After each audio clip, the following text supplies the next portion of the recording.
आइए sir. Sit down. Thank you, sir. आज हम लोग पढ़ेंगे पेड़ पौधों का वर्गीकरण। वर्गीकरण किसे कहते हैं? क्या है कि समझने के लिए किसी चीज को जब उसको कई समूह में बांट दिया जाता है तो उसको वर्गीकरण कहते हैं। तो हम लोग जंतुओं का वर्गीकरण पढ़ लिए थे, पेड़ पौधों का भी मानेंगे भाई पेड़ पौधों को कैसे अलग अलग बांटा जाता है ना? Yes, sir. पेड़ पौधों का वर्गीकरण पेड़ पौधों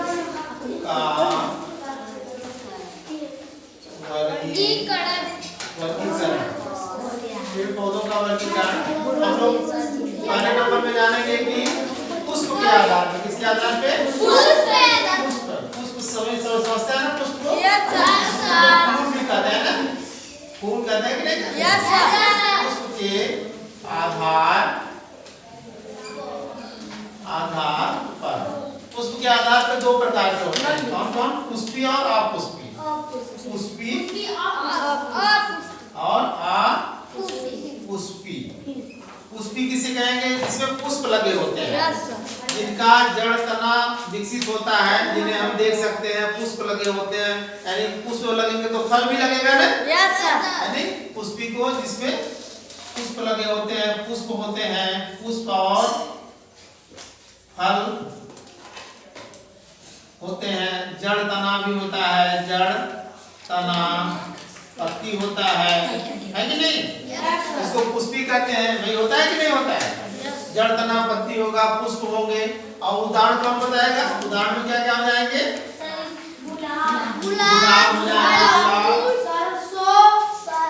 गुलाब, सरसों, बहुत अच्छे, सूरजमुखी हो जाएगा, कुमुदनी भी है, सूरजमुखी या कुमुदनी या आम भी हो जाएगा।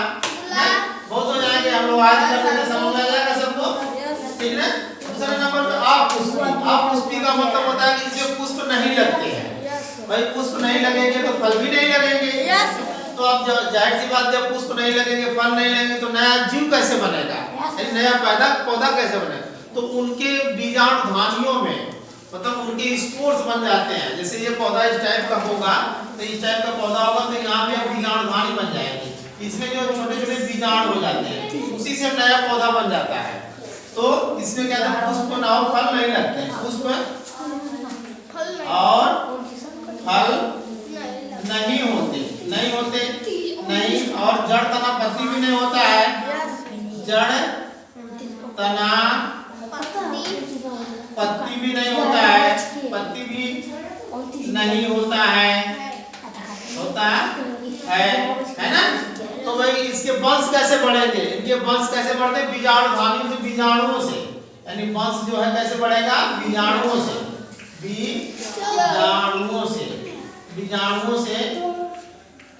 वंश बीजाणुओं से बढ़ता है। समझ जाएंगे इसको। इसका उदाहरण कौन बताएगा? उदाहरण में सबसे पहले तो हो जाएगा बैक्टीरिया यानी जीवाणु हो जाएंगे। क्या हो जाएंगे? जीवाणु। फिर उसके बाद कवक, सवाल, मांस, फर हो जाएंगे ना? अभी तो मांस, फर और ये सब आगे चलोगे तो समझ में आ जाएगा। मांस, फर किसे कहते हैं? ये पौधे होते हैं, ये बहुत छोटे होते हैं। क्या होते हैं? बहुत छोटे होते हैं। और अधिकतर कहाँ पाए जाते हैं? हालांकि जीवाणु तो सर्वत्र पाया जाता है। जीवाणु को हमने बताया था ना? जीवाणु देखो जो रोग पैदा करते हैं, हमारे लिए लाभदायक भी होते हैं, हानिकारक भी होते हैं। दूसरे नंबर पे आता है किसके आधार पे? आकार के आधार पे। आकार के आधार पर क्या भागों में बांटा गया है? 3। क्या भागों में? 3। नंबर 1 है साग, नंबर 3 है झाड़ी, बीज। क्या जाएगा? बीज।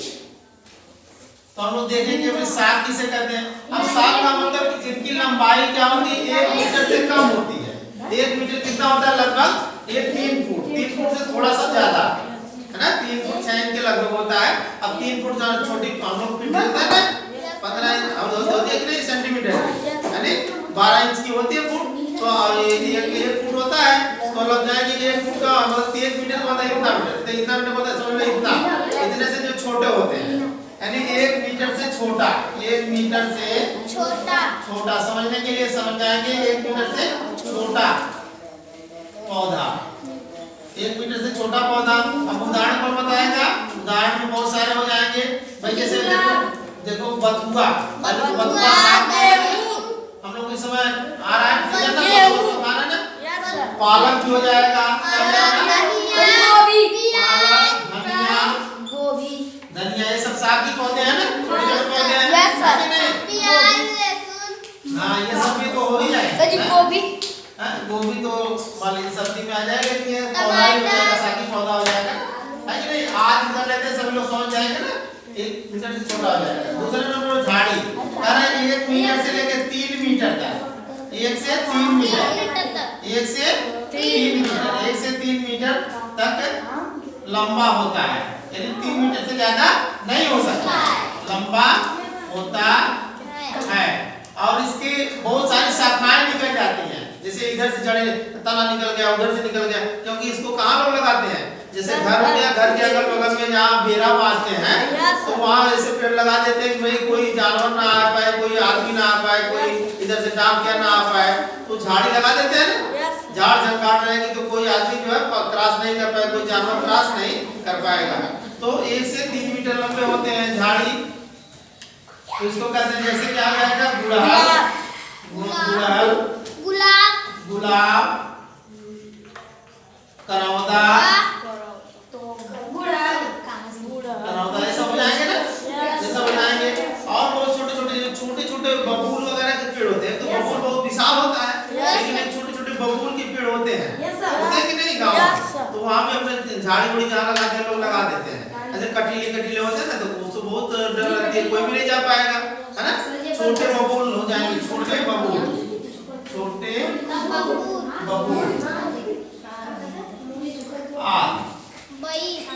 हाँ पैर तो बड़ा हो जाएगा, पैर भी छोटी अगर है तो वो भी रोक सकती है ना, क्योंकि तो फिर वृक्ष किसे कहते हैं? जो 3 मीटर से लंबा होता है, 3 मीटर से लंबा भी होता है, लंबा होता है।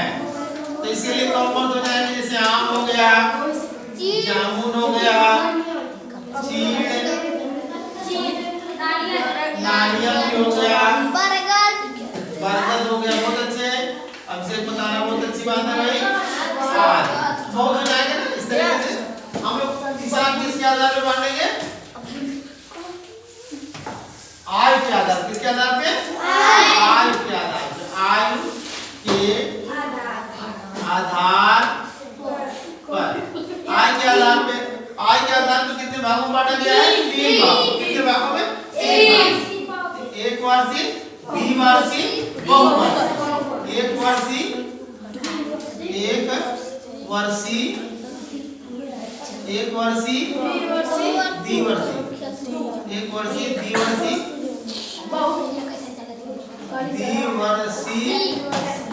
द्विवर्षीय और बहुवर्षीय। एक वर्षीय और बहुवर्षीय, द्विवर्षीय और बहुवर्षीय। कौन बात कर रहा है? बहुत ज्यादा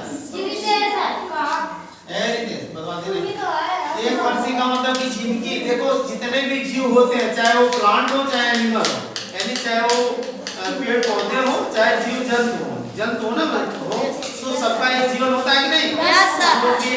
छोटे थे फिर बड़े हुए, फिर इतना बड़े हुए, तुम लोग अभी छोटे हो, फिर बड़े हो जाओगे, फिर बूढ़े हुए हो, है ना? हम बूढ़े होंगे, तुम लोग बूढ़े हो, तुम लोग नहीं हो बूढ़े,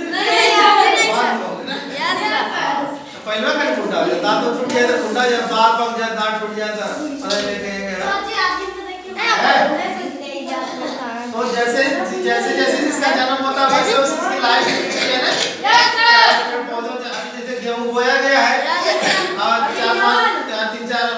2-3 महीने के बाद पक करके भी काट दिया जाएगा ना, पूरा हो जाएगा।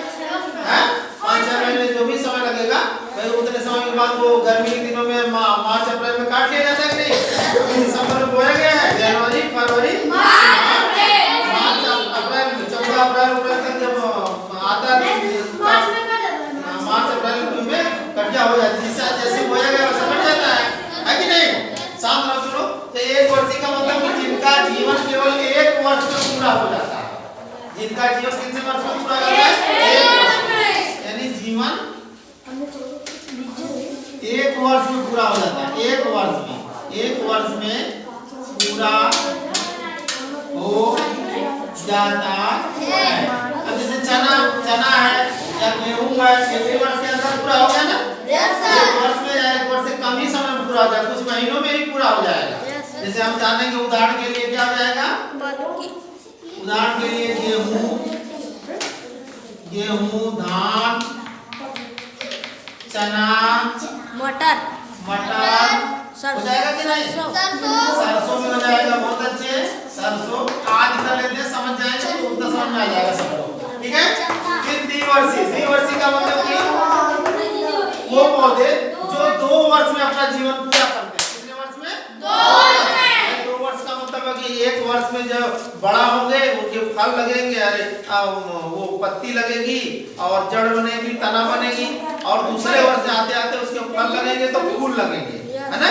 और उसके जड़ तना 2 वर्ष में, यानी उसका जीवन चक्र 2 वर्ष, जीवन चक्र 2 वर्ष में पूरा होता है। 2 वर्ष में पूरा होता है। पूछा जाएगा तुम लोगों से इस तरीके से, द्विवर्षी पौधा कौन है? तो उदाहरण हो जाएगा केला। उदाहरण हो जाएगा केला एक बहुत इंपॉर्टेंट उदाहरण हो जाता है। केला क्या हो जाएगा? केला। बहुवर्षी का मतलब कि जो बहुत समय लगे, जैसे आम हो गया, नीम हो गया, जामुन हो गया, महुआ हो गया, बरगद हो गया, पीपल हो गया, है ना? जीवन चक्र बहुत बात कर रहे हो तुम लोग। जीवन चक्र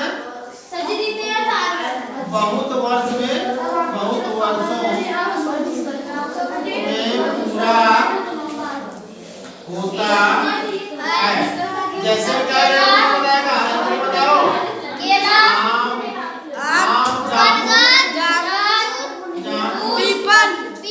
अमरूद भी हो जाएगा। जो हमारे आसपास पाए जाते हैं, नीम भी हो जाएगी। तो इस तरीके से सबको समझ आ गया? पूछना पीछे के बच्चे बहुत बात कर रहे हैं, क्या हम पूछेंगे तो मारेंगे क्यों खटखटाएंगे? तो इस तरीके से समझाया जाता, समझ में नहीं समझते हो, बाद में पूछने के बाद तो